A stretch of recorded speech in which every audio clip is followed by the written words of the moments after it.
doorbell that only rings at 3:17 a.m. The first time it happened, I thought I'd dreamed it. I woke with my heart already racing, that specific kind of adrenaline that tells you something pulled you from sleep. The red numbers on my alarm clock read 3:17 a.m. I lay there in the dark, trying to remember what had startled me awake, when I heard my wife Sarah's breathing change beside me. She was awake too. "Did you hear that?" she whispered. So I hadn't imagined it. We both stayed silent, listening to the house settle around us. Our neighborhood in suburban Connecticut was quiet at this hour. No traffic, no voices, just the occasional creak of our 70-year-old colonial adjusting to the November cold. "Probably nothing," I said, but I was already reaching for my phone, pulling up the doorbell camera app. I scrolled back 30 seconds in the footage. At exactly 3:17:04 a.m., the motion sensor had activated. The timestamp showed someone, or something, had triggered the camera. But when I watched the playback, the porch was empty. Just the yellow glow of our outdoor light illuminating nothing but dead leaves scattered across the welcome mat. Then, at 3:17:09, the doorbell chimed. On the footage, you could see the button to press on its own. A clear, physical press. But there was no hand, no person, no animal. Just the button moving inward. And 5 seconds later, the chime echoing through our house. "That's a malfunction," Sarah said, looking over my shoulder at the screen. "The cold probably messed with the wiring." I wanted to believe her. I'm a software engineer. I trust logical explanations. Faulty sensors, wireless interference, a bug in the camera's firmware. Easy fixes. I ordered a replacement doorbell the next morning. The new doorbell arrived 3 days later. I installed it myself, making sure every connection was secure, every setting properly configured. Premium model, professional grade, the kind of system that shouldn't malfunction. That night, I actually felt relieved going to bed. At 3:17 a.m., it rang again. This time I was up instantly, running down the stairs in my boxers and t-shirt, taking them 2 at a time. I yanked open the front door, cold air hitting my face. The street was empty. No cars, no movement. Our neighbors' houses sat dark and still. I checked the camera footage while standing on the porch, my breath forming clouds in the November air. Same thing. 3:17:09 a.m., the button depressing, no visible cause. "Maybe it's kids with some kind of invisible wire," Sarah suggested the next morning over coffee.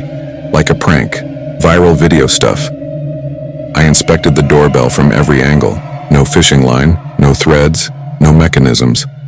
I even set up a second camera at a different angle, covering the entire porch and front yard. "If it happens again, we'll catch whoever's doing it," I told her. But I already knew we wouldn't. It rang every night for a week. Always 3:17 a.m., always the same 5-second delay between motion activation and the button press. Both cameras showed nothing. No heat signatures, no shadows, no tricks.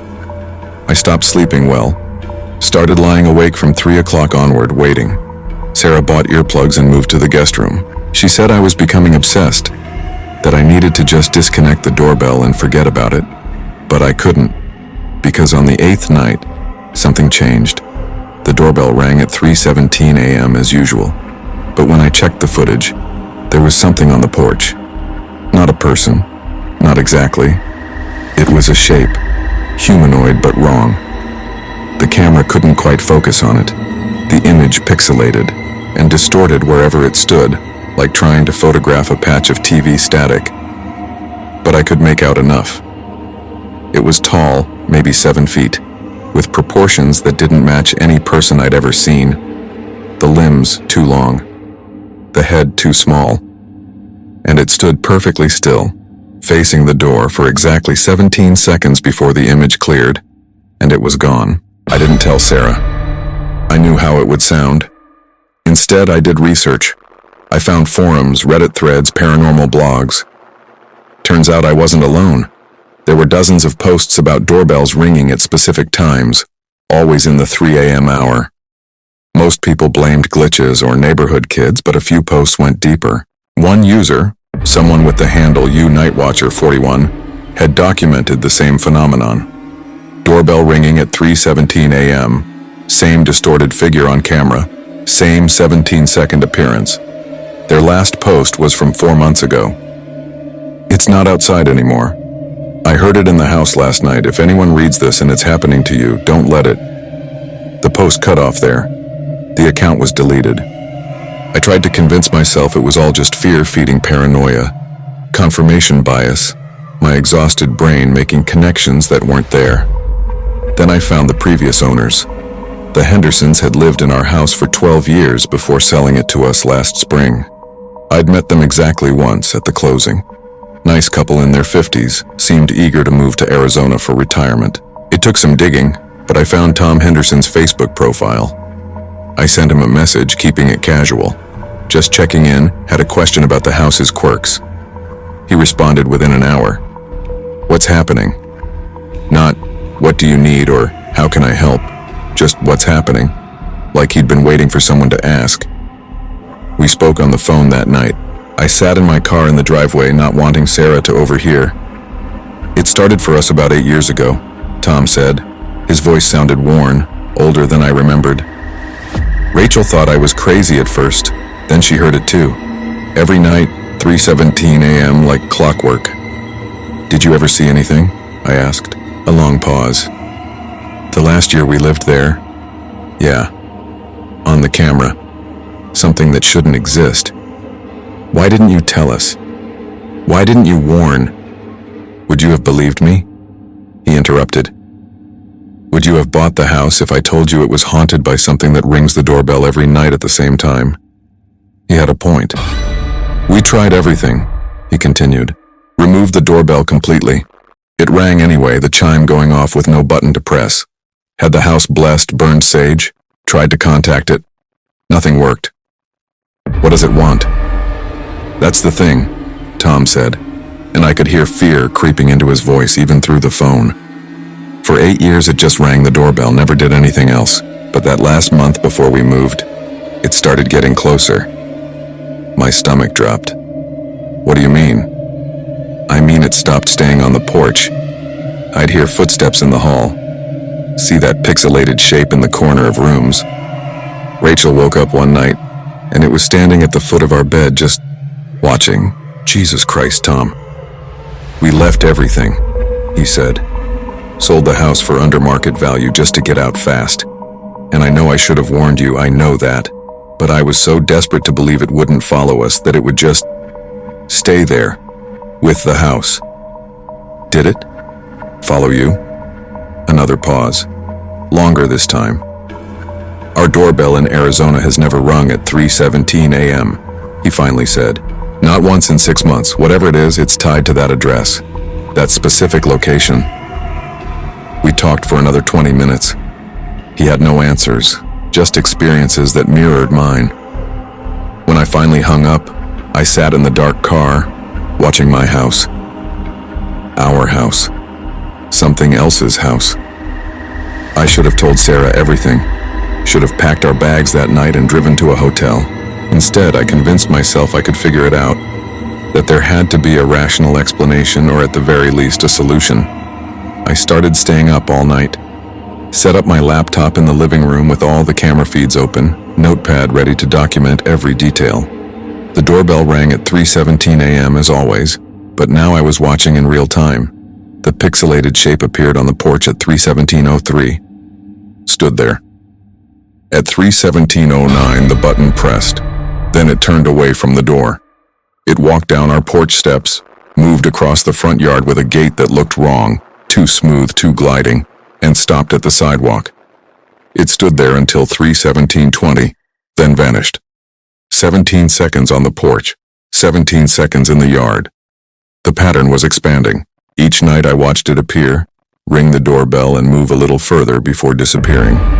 Across the street, down the block, always exactly 17 seconds in each location. On the 15th night, it rang the doorbell, walked through our yard and stopped directly in front of our living room window. I was sitting 5 feet away, separated only by glass. The distortion was worse up close. Looking at it directly made my eyes water, made my head pound. But through the pixelation, we need to leave, I told Sarah the next morning. I know it sounds insane, but something is wrong with this house. We need to go. She looked at me, really looked at me, and I could see the concern in her eyes. Not about the doorbell, about me.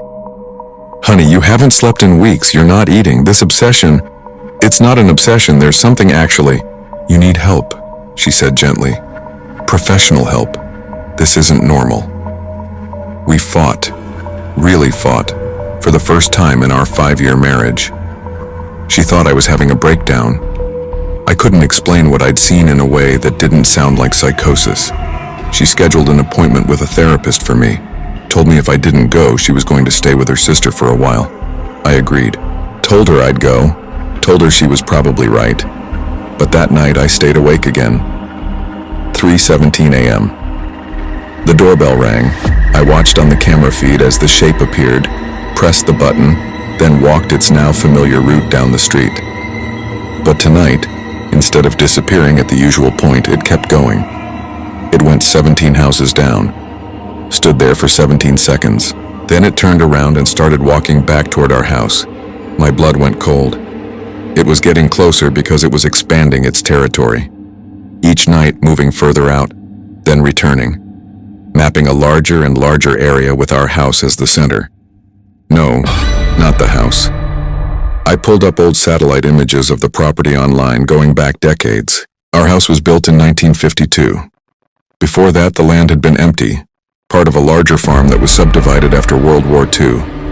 I found a historical society website for our town, started digging through archived photos. There, 1947, an aerial photograph of the area before development. Where our house now stood, there had been something else. The photo quality was poor, but I could make out a structure, not a barn or farmhouse. I zoomed in, squinting at the grainy image. It looked like a well, or maybe a silo, something circular, partially collapsed. I found a reference in a 1949 newspaper article, local child still missing after disappearing near abandoned property on Mills Road. Search efforts continue. Mills Road was our street's original name. Another article, 1950, 3 children now missing in Mills Road area. Parents urged to keep children supervised. The articles stopped after that. No resolution, no explanation. Just missing children and an abandoned property that eventually became our address. I should have stopped there, should have taken what I learned and left, but I needed to know what was under our house.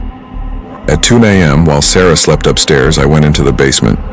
We had a partial crawl space in the far corner, blocked off by a wooden panel that I'd never bothered to open. I pulled it away. The smell hit me first, not decay, but earth and moisture and something older. I shined my flashlight into the darkness. The crawl space extended further than it should have, further than the house's footprint. The foundation walls were original stone, but beneath them, I could see older construction, bricks arranged in a circle, descending down. The well. It was still here, partially filled in when they built the house, but not completely. I heard a sound from deep in that darkness. Not water, not settling earth, footsteps, coming up from below. I scrambled backward, dropping my flashlight. It rolled into the crawl space, its beam illuminating the circular brick shaft. And in that shaft, something was climbing. I could see its fingers, too long, too many joints, gripping the bricks, pulling itself upward with methodical, patient movements. I slammed the panel back in place and ran upstairs. Killed teen. And came 27 minutes later. The doorbell didn't ring. Instead, I heard a sound from the basement, the panel being pushed open.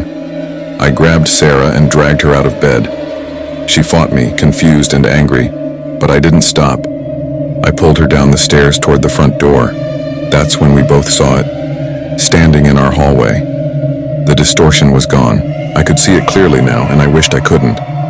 It had been human once, maybe. A child based on the proportions, but stretched and changed by decades in the dark. Its skin was the color of wet earth. Its eyes were black hollows, deep as the well it had climbed from. And there were more behind it. Shapes emerging from the basement doorway. The first one, the tall one, the stretched one, opened its mouth. That perfect O I'd seen through the pixelation. It spoke in a voice like grinding stone. We rang. We rang, the others echoed. We rang. We rang. You didn't answer. Sarah was screaming. I was pulling her toward the door, my hands shaking so badly I could barely grip the lock. We rang every night, it said, moving closer. 3:17, the time we fell, the time we called for help. The lock finally turned. I yanked the door open. And now, it whispered, its face inches from mine. You have to come down. We ran, got in the car, drove to a hotel, called the police from the parking lot. When the cops checked our house, they found nothing. No figures in the hall, no open crawlspace panel, no evidence of anything unusual except a doorbell camera showing two people running from an empty house at 3:31 a.m. They suggested we talk to someone, gave us a number for crisis counseling. We're staying with Sarah's sister now. Haven't been back to the house in 3 days. We're trying to decide what to do. Sell it like the Hendersons did? Burn it down? Pretend it never happened? But here's the thing. Last night, at Sarah's sister's apartment, I couldn't sleep. I was lying on the couch staring at the ceiling when I heard something. A doorbell. Not Sarah's sister's doorbell, she doesn't have one, just a buzzer system. This was our doorbell. The chime from our house echoing through the apartment. I checked my phone. Still had the camera app installed. The feed showed our empty porch, our abandoned house. The timestamp read 3:17 a.m. And in the darkness of that apartment, standing in the corner where the shadows were deepest, I saw the pixelation start again. They didn't stay at the house. They followed us after all, because we didn't answer the door. We didn't come down when they rang. And I'm realizing now as I write this at 2:47 a.m. in a coffee shop, because I can't go back to that apartment, that there's no running from something that's been waiting this long. In 30 minutes, wherever I am, I'm going to hear that doorbell. And one of these nights, I think I'm going to have to answer it. If you're still here, stay with me. Subscribe.